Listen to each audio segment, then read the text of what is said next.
સફર પણ બહુ દુઃખ ભરી છે. મને બધું જ આવડે છે ખેતીનું કામ. એનસીઆરટી ઇંગ્લિશ અને હિન્દી મીડિયમમાં હતી. અમે ભણ્યા ગુજરાતી નથી, કઈ ખબર નથી પડતી. સિલેબસ અલગ હતો, શું ખબર પડે યાર. મને નથી ખબર કે મારા પપ્પા જે પૈસા ભરવા માટે, ફીસ ભરવા માટે લાવ્યા હતા, પૈસા એ માંગીને લાવ્યા હતા બીજા પાસેથી. એમની પાસે પૈસા નતા.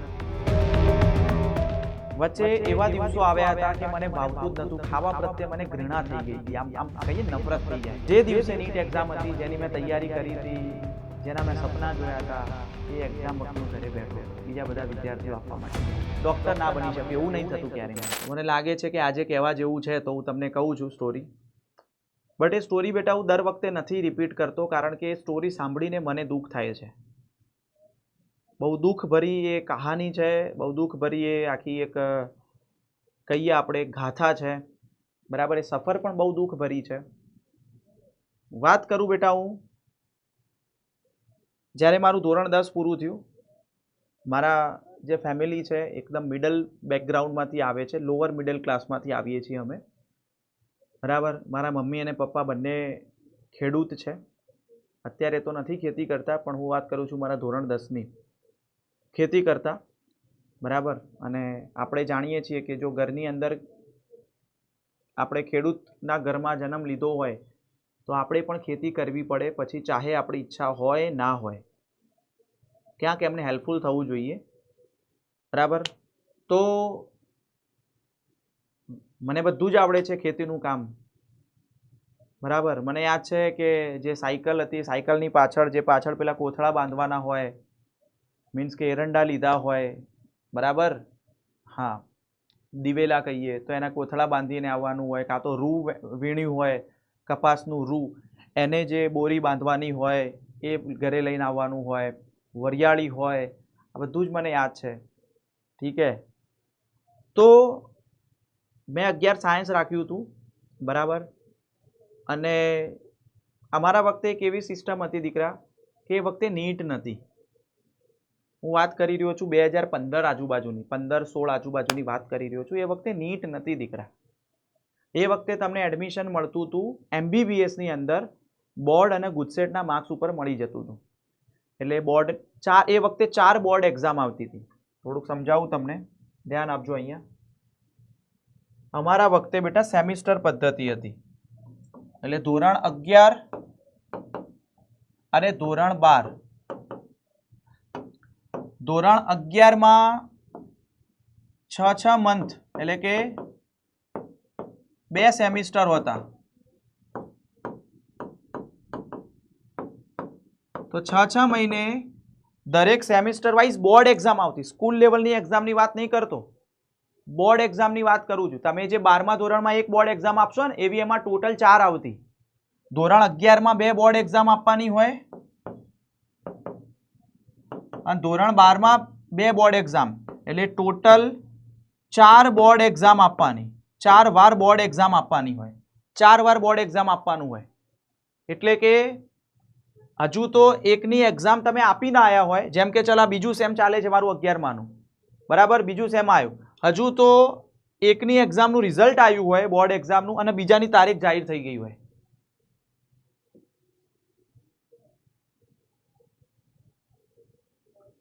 સમજ્યા?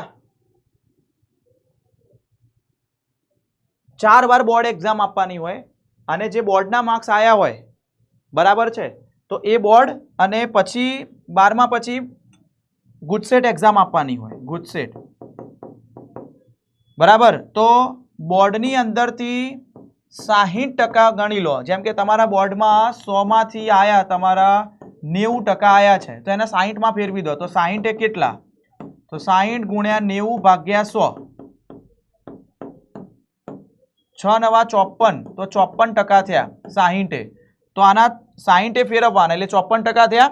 અને ગુજસેટના જે રિઝલ્ટ આવ્યું હોય એના 40% ગણવાના. એટલે ગુજસેટના 120માંથી તમારે 100 આયા, તો એના 40%માં ફેરવી દેવાના. તો 40 ગુણ્યા 100 ભાગ્યા 120, બરાબર. તો અહીંયા આપણે કરીએ, બારો તો 4 તરી 12 અને 3 તરી 9, એટલે 33.33. તો આના 33.33 થયા. મારા આટલા માર્ક્સ અને 54%. તો આ બેનો સરવાળો કરીને પછી મેરિટ બનતું. અને પછી આ મેરિટ ઉપર ડાયરેક્ટ તમને એમબીબીએસમાં મળી જતું, કોઈ નીટ ફીટ આપવાની નથી. આવી રીતે હતું. હવે હું તમને મારી વાત કરું, મારે બોર્ડ એક્ઝામની અંદર કેટલા હતા? 92%. આસાનીથી મને એમબીબીએસ, ગવર્મેન્ટ એમબીબીએસ ની અંદર સીટ મળી જતી હતી આસાનીથી. 92% હતા. અને એવા પણ ચાન્સીસ હતા કે મને બીજે મેડિકલમાં મળી જાય. 92% હતા સાહેબ બોર્ડ એક્ઝામમાં, આ બધું એવરેજ કરીએ તો. પણ થયું શું હું તમને કહું, 11મા ધોરણ પૂરું થયું, 12મા ધોરણની અંદર આયા, પહેલું સેમિસ્ટર ચાલી રહ્યું હતું. સાંભળજો, ધ્યાનથી સાંભળજો. કરમની કઠણાઈ કોને કહેવાય ને આજે સાંભળજો. જ્યારે હું 12મા ધોરણની અંદર આવ્યો, 12th ની અંદર પહેલી બોર્ડ એક્ઝામ આપવાની આવી, 2 આપી દીધી હતી, ત્રીજી આવી, ટોટલ 4 હોય બોર્ડ એક્ઝામ. અને ત્યારે સેન્ટ્રલ ગવર્મેન્ટે એવું જાહેર કર્યું કે હવે પછી સમગ્ર ભારતની અંદર તમારે મેડિકલ કોલેજમાં એડમિશન લેવું હોય ને તો નીટ એક્ઝામ આપવી પડશે. નીટ એક્ઝામ આપવી પડશે. ધ્યાનથી સાંભળજો, નીટ.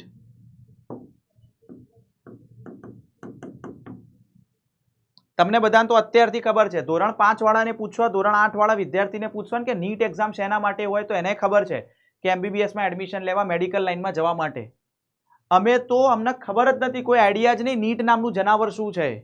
ધોરણ 12માં આવ્યા, વિચારો તમે, ધોરણ 12માં આવ્યા, એનું પહેલું સેમિસ્ટર ચાલુ છે, અડધું થઈ ગયું હતું પહેલું સેમિસ્ટર, અને ત્યારે સેન્ટ્રલ ગવર્મેન્ટે કીધું સમગ્ર ભારતની અંદર હવે કોઈ પણ બોર્ડ એક્ઝામ અથવા કોઈ પણ રાજ્યની સીઈટી એક્ઝામ નહીં ગણાય. સમગ્ર ભારતમાં મેડિકલ લાઇનમાં તમારે એડમિશન લેવું હોય તો નીટ એક્ઝામ ઉપર મળશે. નીટ એક્ઝામ ઉપર મળશે. જે એડમિશન શેમાં મળતું હતું, બોર્ડ અને ગુજસેટના માર્ક્સ ભેગા કરી અને સારું મેરિટ બને તો ડાયરેક્ટ એમબીબીએસમાં મળતું ના. આનું કોઈ વેટેજ નહીં, ખાલી આમાં પાસ થાવ તમે, જે અત્યારે છે એવું જ અત્યારનું વિચારી લો. નીટ એક્ઝામમાં માર્ક્સ લાવો. ચલો નીટ એક્ઝામ આપવામાં કોઈ વાંધો નહોતો. હજુ તમે જુઓ પડકાર, અમારે એ વખતે જીસીઆરટી ની બુક હતી. તમે અત્યારે કઈ ભણો છો? એનસીઈઆરટી. નીટમાં સિલેબસ કોનો પૂછાય છે? એનસીઈઆરટી નો. અને અમારા વખતે એ વખતે કઈ બુક હતી? જીસીઆરટી બુક હતી. ગુજરાત બોર્ડની અલગ બુક હતી. અને એ વખતે જીસીઆરટી ની બુક હતી, સિલેબસમાં ફરક હતો, એનસીઈઆરટી માંથી પૂછાતો. અને એ વખતે બીજી એક વાત કહું તમને, એનસીઈઆરટી ગુજરાતીમાં ટ્રાન્સલેટ જ નથી થઈ. એનસીઈઆરટી ખાલી ઇંગ્લિશ મીડિયમ ને હિન્દી મીડિયમમાં હતી.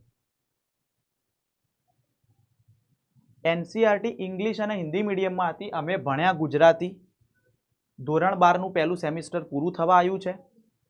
સેન્ટ્રલ ગવર્મેન્ટે જાહેર કર્યું છે નીટ એક્ઝામ. પહેલા વર્ષે નીટ એક્ઝામ ખાલી ઇંગ્લિશ અને ઇંગ્લિશ અને હિન્દી મીડિયમમાં જ લેવાઈ હતી. એમાંય પણ પહેલા વર્ષે એક્ઝામ શેમાં લેવાઈ? હિન્દી અને ઇંગ્લિશ મીડિયમમાં. જે અત્યારે ગુજરાતીમાં લેવાય છે ને, 8 ભાષાઓમાં લેવાય છે, 8 કે 13 ભાષાઓમાં, એવી ખાલી પહેલા વર્ષે નીટ ઇંગ્લિશ અને હિન્દીમાં જ લેવાઈ. ભણ્યા અમે ટોટલી ગુજરાતી મીડિયમ, એનસીઈઆરટી ની બુક નહીં, જીસીઆરટી ભણ્યા, સિલેબસમાં પણ ફરક. અને એ વખતે ઇંગ્લિશ મીડિયમની અંદર નીટની એક્ઝામ લેવાય ઇંગ્લિશ અને હિન્દી મીડિયમમાં.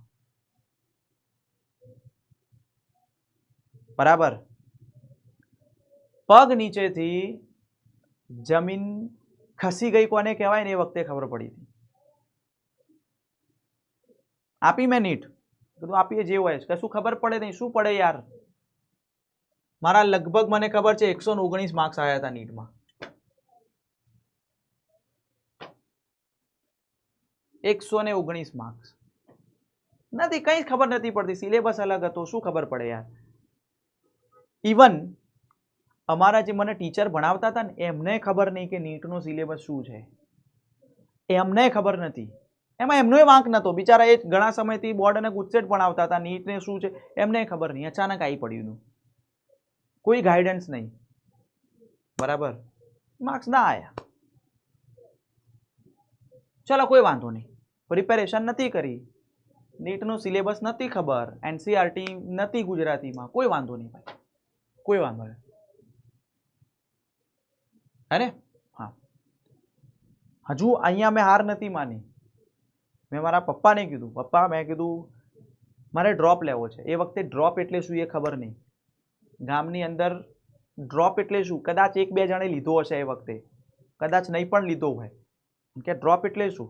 મેં કીધું પપ્પા 1 વર્ષ મારે તૈયારી કરવા માટે અમદાવાદમાં જવું છે, બરાબર. એના પ્રોપર ક્લાસીસ મારે જોઈન કરવા પડશે, કારણ કે ગામડા લેવલે એ વખતે કોઈ તૈયારી નથી. એમાં કોઈ હું એવું વાંક નથી નીકાળતો, ગામડાના ટીચરોનો વાંક નથી નીકાળતો, એમાં હું ક્યારેય પણ નહીં નીકાળું, કારણ કે એ વખતે સિલેબસ અલગ હતો, એ ભણાવતા હતા અલગ, તો એમાં એમનો વાંક નથી. મેં કીધું પપ્પા અમદાવાદ જવું પડશે મારે, 1 વર્ષ તૈયારી કરવી છે નીટની, અને પછી હું નીટ આપીશ, ડ્રોપ લઈશ. મને કે કોઈ વાંધો નહીં, તું તાર તને ગમે એમ કરું. મારા પપ્પાને મારા ઉપર આટલો વિશ્વાસ. તો મેં કીધું પપ્પા અમદાવાદ જઈએ. આયા અમે અમદાવાદ આવ્યા, હું મારા ફાધર 2 બસની અંદર આવ્યા GSRTCમાં. મમ્મી પણ આવી હતી, મને એ પણ યાદ છે, મમ્મી પણ આવી હતી. મમ્મીનો તો જીવ ના ચાલે ને, કારણ કે પહેલી વાર હું ગામડેથી દૂર રહેતો હતો. અમદાવાદમાં લગભગ 1-2 વાર જ આવવાનું થયેલું, અને ગામડાના છોકરા હોય અને જ્યારે સિટીમાં આવવાનું હોય એટલે એક ડર હોય. 1-2 વાર કાં તો અમદાવાદ આવ્યો છું, અને આ તો ડાયરેક્ટ રહેવાનું થયું, બરાબર. રહેવાનું હતું 1 વર્ષ માટે. તો એલન, એ વખતે એલન ક્લાસ કરાવતું હતું, બરાબર. આકાશને બધું આઈડિયા નહોતો મને. એલન મારા એક મિત્રએ કીધું તું કે જા, તું સારું છે. તો મેં કીધું કોઈ વાંધો નહીં, જઈએ. તો હું, મારા પપ્પા, મારી મમ્મી 3 જણા આવ્યા. અમે 1-2 રિલેટિવ્સ હતા, એમને પણ હેલ્પ કરી અમારી થોડી. અમને એમની ગાડીની અંદર અમે ઘૂમ્યા થોડું, બરાબર. એડમિશન લઈ જ લીધું, લેવાનું જ હતું.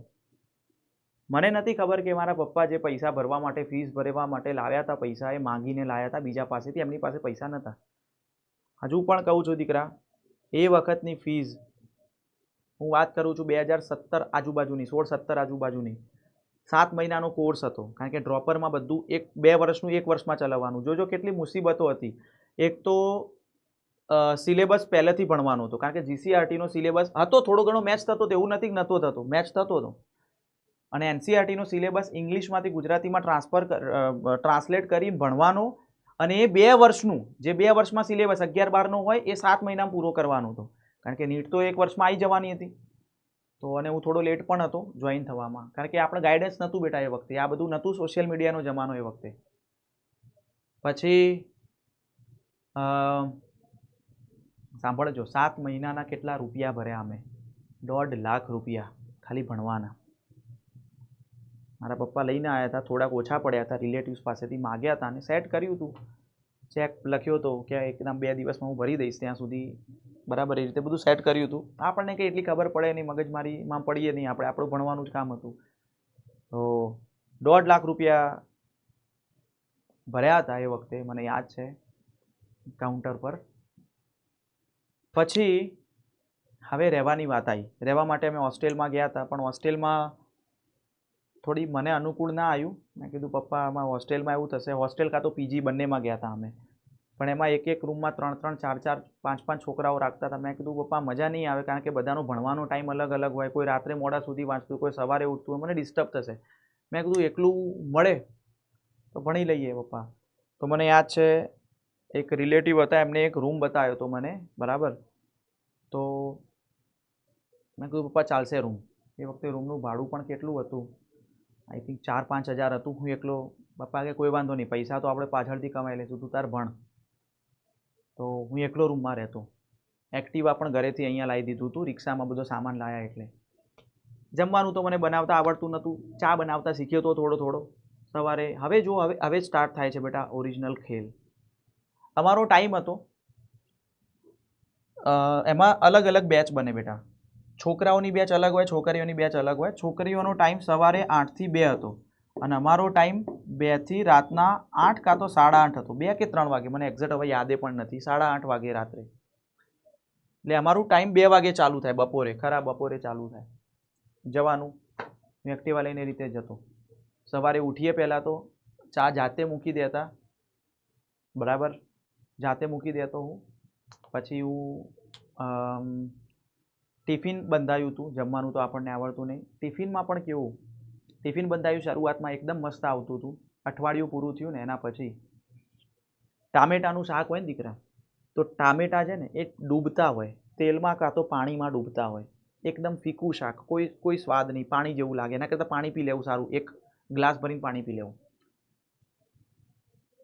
દૂધ મેં કીધું કે દૂધ ચલો ઘરનું હોય તો વધારે સારું છે, મને થેલીનું ને બધું ઓછું ભાવતું, તો એ ઘરનું લેતા દૂધ, પણ એ દૂધમાં પાણીનું પ્રમાણ વધારે હતું.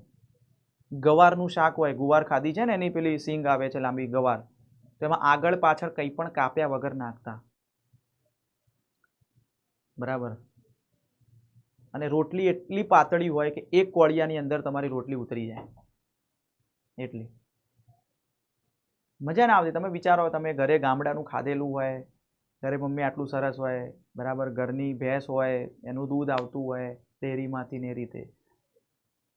તો મેં કીધું ચાલો બદલીએ, તો ટિફિન બદલ્યું. દરેક જગ્યાએ આવું થાય યાર. અઠવાડિયું સારું આવે, પછી એની ક્વોલિટી જેવી હતી એવી ને એવી, બરાબર. પણ મારું ફોકસ હતું ભણવાની અંદર.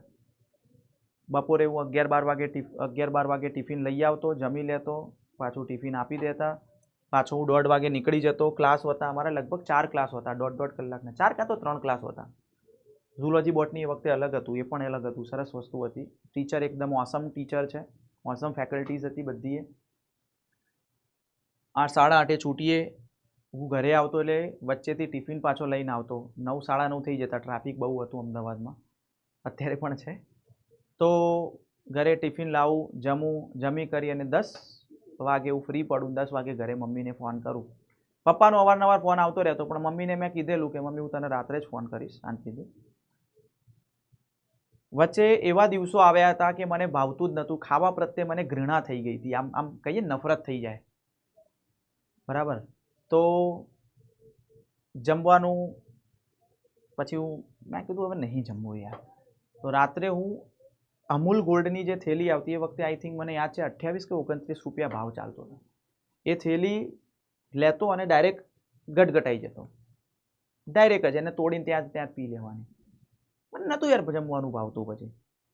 પછી મમ્મી જ્યારે પૂછે શું જમ્યા આજે, તો તૈયાર જ હોય, રેડી જ હોય, મગજમાં વિચારી જ હોય, મમ્મી આજે તો આ શાક આવ્યું હતું, જોરદાર મજા આવી, દાળ ભાત અને બધું હતું, બહુ મજા આવી ગઈ, પેટ ભરાઈ ગયું.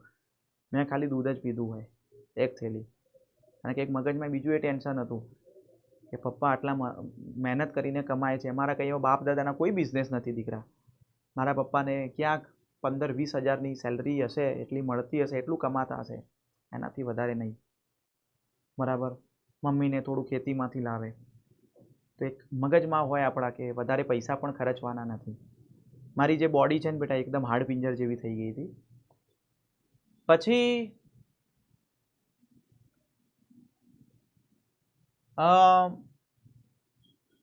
આવી રીતે કહેતો હું 10 વાગે, પછી પાછો ભણવા બેસી જતો 10:30 સુધીમાં. 10:30 સુધીની અંદર 10:30 એવું ભણવા બેસી જતો. રાત્રે 1, 2, 3 વાગ્યા સુધી ભણી લેતો, 2 વાગે, 3 વાગે. રાત્રે ઊંઘ આવતી હોય ઘણી વાર. ખેતલાપા ટી સ્ટોલ હતો મારા બાજુમાં, હું ચા પીવા માટે પણ જતો, અને ચા પીવાની એક આદત હતી. પછી રાત્રે ઊંઘતો, પછી 2, 2:30, 3 વાગે ઊંઘ્યો હોય, સવારે પાછો ઉઠી ગયો હોય, 7 કાં તો 8 વાગે ઉઠી ગયો હોય, એટલે ક્યાંક 4 કલાકની ઊંઘ મળતી, 4, 4.5 કલાકની ઊંઘ લેતો. પાછું સવારે રૂટીન એ જ, સવારે ઉઠ્યા, ચા દૂધ લઈ આવ્યા, ચા મૂક્યો, બરાબર. પાછો જમવાનું ટિફિન લઈ આવ્યા, ભાવે ના ભાવે જે પણ હોય ખાઈ લેતા, બરાબર. પાછા નીકળી પડતા. આવું રૂટીન કન્ટિન્યુ ચાલુ રહ્યું 3-4 મહિના સુધી, આવું ને આવું ચાલુ રહ્યું, બરાબર છે. પછી એક સમય એવો છે કે જે મારા મમ્મીને મેં હજુ સુધી નથી વાત કરી, તમને બધાને વાત કરું છું, મીન્સ કે બેચની અંદર વાત કરું છું, બરાબર. અમુક માણસોને જ ખબર છે, મેં વાત નથી કરી મમ્મીને પણ. રાત્રે એક સમયે 10 વાગ્યા હતા, રાતનો સમય હતો. અમે રો હાઉસમાં હું રહેતો હતો, રૂમ. હા, પછી મારો મિત્ર આવી ગયો હતો. હા, એ કહેવાનું રહી ગયું. 1-1.5 મહિનો હું એકલો રહ્યો, પછી મારો મિત્ર આવી ગયો હતો, એને પણ ડ્રોપ લીધો હતો, તો અમે બે સાથે રહેતા. અમારા બંનેનું સારું, અમારી હરીફાઈ સારી હતી, અમારા બંનેના પર્સન્ટેજ સેમ આવતા હતા, એટલે એ હતું, એટલે થોડું મને હળવાશ રહ્યો. એકલા રહેતા હોય એટલે આપણને તકલીફ પડે, પણ આવી ગયો હતો પછી, એ પણ, એને પણ ડ્રોપ લીધો હતો તૈયારી કરતા. અમે સાથે જતા, સાથે ભણતા. તો જમવાનું બરાબર મળતું નહીં, ઘરથી દૂર રહેતા હોય, મમ્મી પપ્પાથી દૂર રહેતા હોય, પહેલી વાર જીવનમાં દૂર આવ્યા હોય. એક તો આટલા બધા ટોપર્સ આવ્યા હોય ગુજરાતના, કોમ્પિટિશન બહુ હાઈ હોય, બરાબર. સ્ટ્રેસ વધારે હોય, બરાબર ઊંઘ ના લેતો, 4, 4.5 કલાક જ ઊંઘતો. પછી હું થાકી ગયો હતો યાર, મને પોષક તત્વો પણ નહોતા મળતા, ઊંઘ પણ નથી મળતી, અને સ્ટ્રેસ લોડ બધું જ બહુ હતું. મને યાદ છે એ દિવસ હું જ્યારે ફોન ઉપર વાત કરવા માટે હું અગાસી ઉપર જતો, છેલ્લા ચોથા માળે જતો. રો હાઉસ હતું એમાં ત્રીજા માળે રહેતા, ચોથા માળે એકદમ ખુલ્લું અગાસી હતી, તો ઉપર જતો વાત કરવા માટે, એટલે હવા મળી રહે એ રીતે. તો હું બહુ જ કંટાળી ગયો હતો. ઘરે હું કંઈ જ નહોતો કહેતો, હું ઘરે એમ જ કહેતો મજા આવે છે, મજા આવે છે. અને ત્યારે મને યાદ છે પેલો કઠેડો હોય આગળ ઇંગલ હોય, મેં નક્કી કરી લીધું કે બસ હવે એક્ઝિટ કરવું છે લાઈફની અંદરથી, હવે નથી જીવવું યાર. કારણ કે મને એક જ સપનું દેખાતું હતું કે બનવું તો ગાયનેક બનવું છે, બાકી નથી કરવું.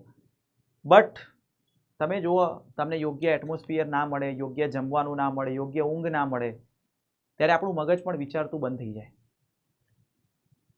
મને યાદ છે 10-1 વાગ્યા હશે અને મેં એ જે કઠેડો છે ત્યાં મેં પગ મૂક્યો છે. તમે જોજો બેટા, મેં ત્યાં પગ મૂક્યો છે. આ બધું તમને લાગતું હશે સર બનાવીને કહેતા હશે, બનાવટી છે.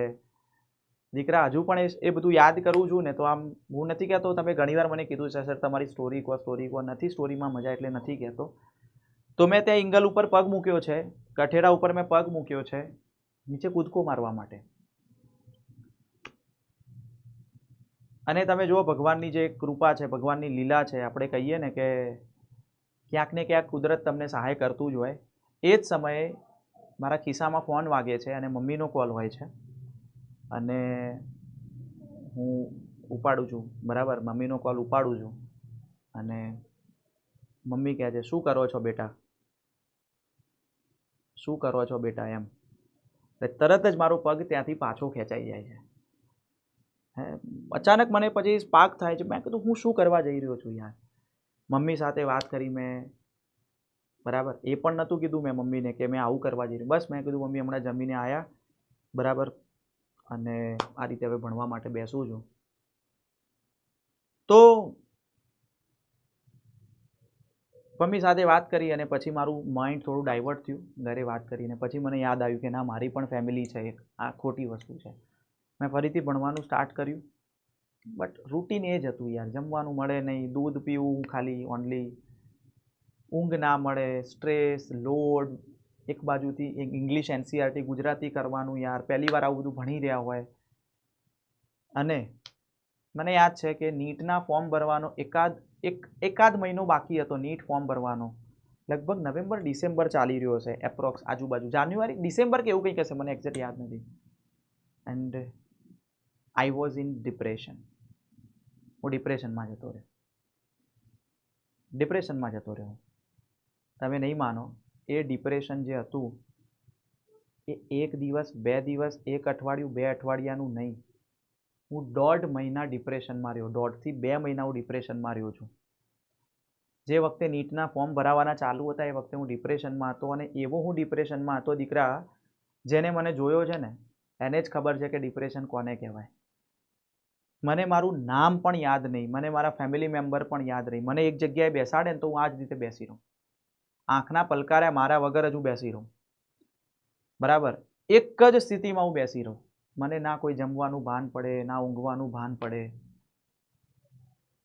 બરાબર. મારી મમ્મી ગમે તેમ કરીને, અમારી પાસે ગાડીને એવું કંઈ નહીં, બસ એક બાઇક હતું ખાલી, બાઇક એક્ટિવા. પછી મારી મમ્મી આવી, મને વીએસ હોસ્પિટલ છે અમદાવાદની, જો ભાઈ કરમની કઠણાઈ કોને કહેવાય, તો ત્યાં વીએસ હોસ્પિટલમાં મને લઈ ગયા. ત્યાં જે સાયકેટ્રિક જે વોર્ડ હતો ત્યાં, બટ ત્યાં હડતાલ હતી ડૉક્ટરોની. પાછા ઘરે લાવ્યા. પછી મમ્મી કહે ચલો હવે આને ગામડે જ લઈ જઈએ, ત્યાંની ટ્રીટમેન્ટ કરાવીશું. મમ્મી મને બસમાં મને મમ્મી ત્યાં સાચવીને, કે કહેવાય ને કે નારી શક્તિ, ડિપ્રેશનમાં હતો અને મને સાચવીને ઘરે લાવી છે. ત્યાં મારી ટ્રીટમેન્ટ ચાલુ થઈ, સાયકેટ્રિક ત્યાં લઈ ગયા અને દવાઓ ચાલે છે.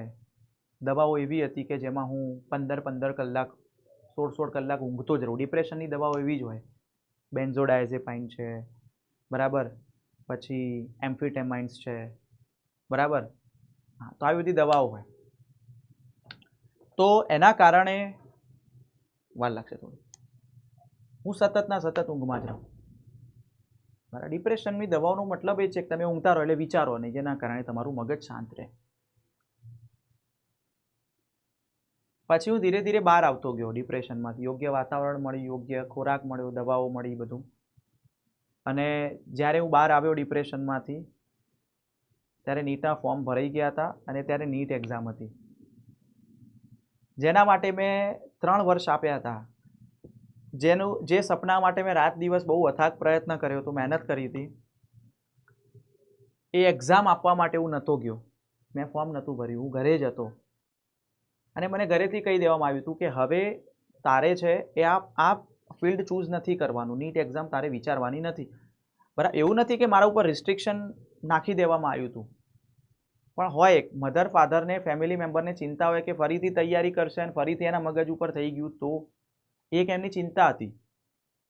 જે દિવસે નીટ એક્ઝામ હતી, જેની મેં તૈયારી કરી હતી, જેના મેં સપના જોયા હતા, એ એક્ઝામ વખતે હું ઘરે બેઠો હતો. બીજા બધા વિદ્યાર્થીઓ આપવા માટે ગયા હતા, હું ના આપી શક્યો.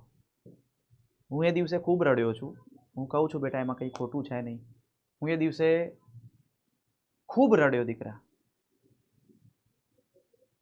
બરાબર, મારું સપનું તૂટી ગયું હતું ત્યારે. બરાબર, અને ડિપ્રેશનમાંથી હું બહાર આવ્યો. પછી મેં કીધું હવે કંઈક કરવું પડશે. મેં બીએસસી કર્યું, બીએસસી રાખ્યું મેં. પછી મેં કીધું એકલું બીએસસી કરીને હું કંઈ નહીં કરું યાર, એકલું એમ થાય ને અંદરથી, ના મારે કંઈક કરવું છે. પછી મેં ટ્યુશન ચાલુ કર્યા દીકરા. અને મેં ટ્યુશન કયા સબ્જેક્ટના ચાલુ કર્યા એ સાંભળજો તમે. મેં સામાજિક વિજ્ઞાન ધોરણ 10નું ચાલુ કર્યું. શરૂઆતમાં 8 સંખ્યા આવતી હતી. કેટલી? 8 સંખ્યા. પણ મેં શિદ્દતથી કામ કર્યું. રાત્રે જ્યારે ઊંઘતો ને ત્યારે વિચારતો, ઊંઘવા જતો ત્યારે મેં કીધું આટલા બધા પર્સન્ટેજ છે મારા, 92%. સાયન્સ મેં કર્યું છે, હું સામાજિક વિજ્ઞાનના ટ્યુશન લઉં છું યાર, હું શું કરી રહ્યો છું? પણ મગજમાં એ હતું ક્લિયર કે ના, હું જે કરું છું એ બેસ્ટ કરું, મારું કરતો રહું. બરાબર, 19 વર્ષની ઉંમરથી મેં ભણાવવાનું સ્ટાર્ટ કરી લીધું. એટ ધ એજ ઓફ 22, 22 વર્ષની ઉંમરે હું ફિઝિક્સવાલામાં લાગી ગયો. સૌથી નાની ઉંમરે હું લાગ્યો હતો અમારી ટીમની અંદર, સૌથી નાનો હું હતો 22 વર્ષની ઉંમરે. તમે 22 વર્ષની ઉંમરે તમારી આજુબાજુ કોઈ છોકરાઓ હોય અથવા કોઈ પણ હોય, તમે જોજો એ શું કરી રહ્યા હોય છે 22 વર્ષની ઉંમરે.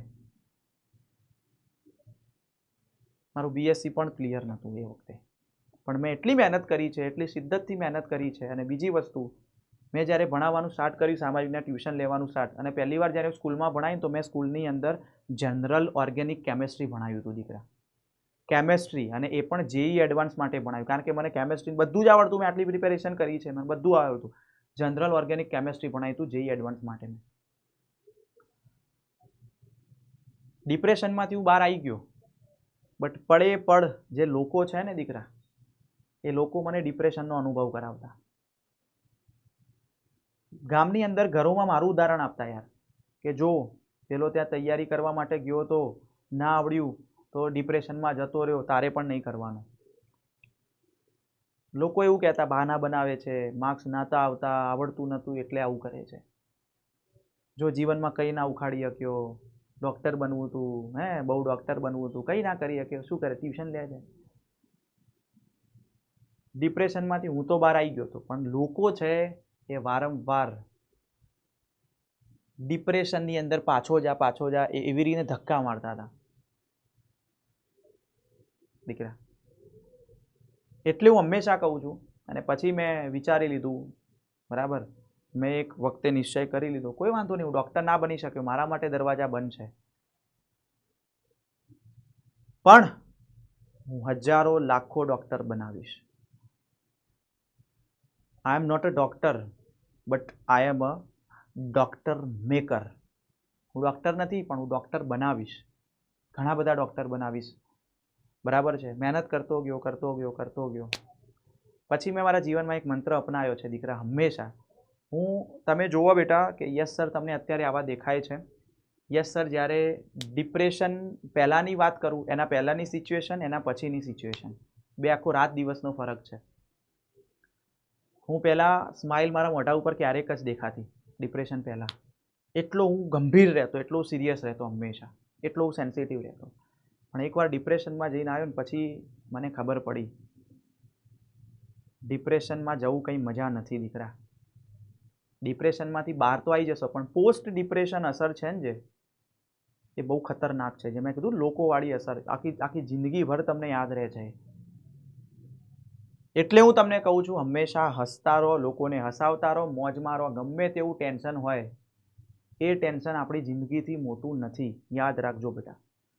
ગમે તેવું દુનિયાની અંદર તમને ટેન્શન પહાડ આવીને ઊભો રહે, ભલે તમે એકલા હોય, તમારી ફેમિલીએ તમારો સપોર્ટ ના કરતી હોય, પણ તોય જીવનમાં યાદ રાખજો એ ટેન્શન છે એ તમારાથી મોટું નથી.